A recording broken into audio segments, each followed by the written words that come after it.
She betrayed me. Even saying it now feels unreal.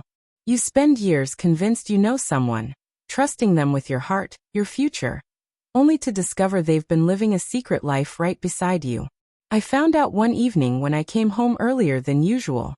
Her laptop was sitting open on the kitchen counter. I wasn't looking for anything, I swear. I just wanted to check the time. But the screen was lit with messages she hadn't signed out of.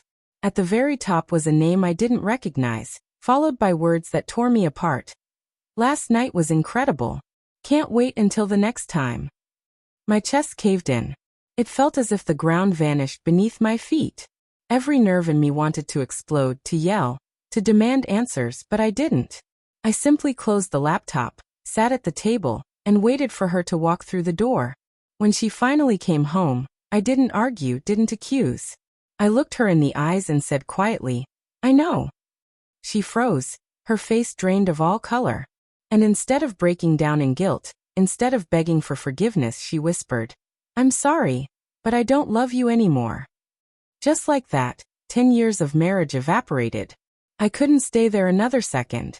I grabbed a bag, shoved in some clothes, and drove off with no destination in mind. My thoughts raced, my chest burned, and the only person I wanted to call was my best friend, Daniel. Daniel and I had grown up together, brothers in every way except blood. When I told him what happened, he didn't press for details. He only said, "Come over. Stay as long as you need." When I got there, Daniel's mom, Linda, was home too. She had always treated me like family. The moment she saw my face, she wrapped me in her arms and whispered, "She's a fool for letting you go." That first night I barely slept. Their house was warm and alive, but inside me was nothing but a storm. I lay awake in the guest room, staring at the ceiling, replaying every memory of my marriage. Every lie, every smile that suddenly felt false. By morning I thought I'd collapse from exhaustion. But Linda didn't let me sink. She knocked on my door and said, "Breakfast is ready. You need to eat." She sat me down at the table with Daniel, poured me coffee, and treated me like I belonged there. She didn't pity me. She didn't sugarcoat anything. She just made me feel visible again.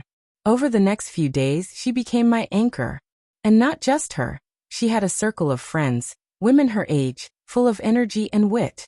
They'd lived through enough life to recognize a man who was hurting, and they knew how to pull him back to his feet. They visited often, bringing food, cracking jokes, making me laugh even when I thought I'd forgotten how. At first, I resisted. I wanted to wallow. But slowly, the weight began to lift. Linda's living room turned into a space of healing. Her friends wouldn't let me hide. They drew me into conversations, made me watch movies with them, even pulled me up to dance one night when music was playing. It wasn't just distraction, it was restoration. They reminded me of my worth. They shared their own stories of betrayal, of heartbreak, of recovery. One of them looked straight into my eyes and told me, "You are not the one who failed. She is." That hit me harder than I expected. I realized I had been carrying shame that didn't even belong to me. And the strangest part? For the first time in years, I felt wanted. Not romantically at first, simply as a human being who mattered. My wife had made me feel invisible. These women made me feel seen. One night, long after everyone else had gone to bed, I sat with Linda in the kitchen. She poured me a glass of wine and said, "You're stronger than you think. And you're not alone." But there was something in her tone, something beyond motherly comfort. Our eyes met, and for a moment, I saw her not just as Daniel's mom, but as a woman who understood me in a way I desperately needed. I won't pretend I have all the words for what happened after that.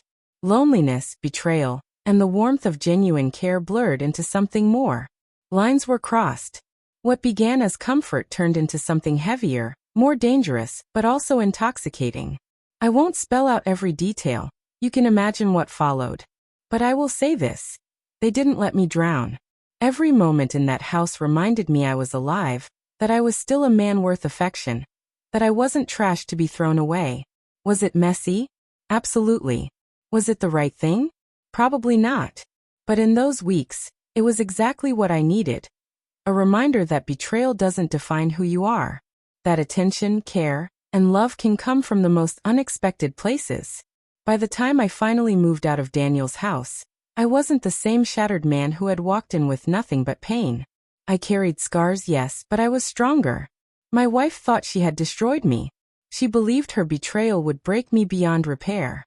Instead, she unknowingly pushed me into the hands of people who helped me rebuild myself piece by piece. And when she called weeks later, crying, begging for another chance, I didn't hesitate. I told her, "No. You had your chance. You chose someone else. Now I choose me." And for the first time in years, I truly meant it.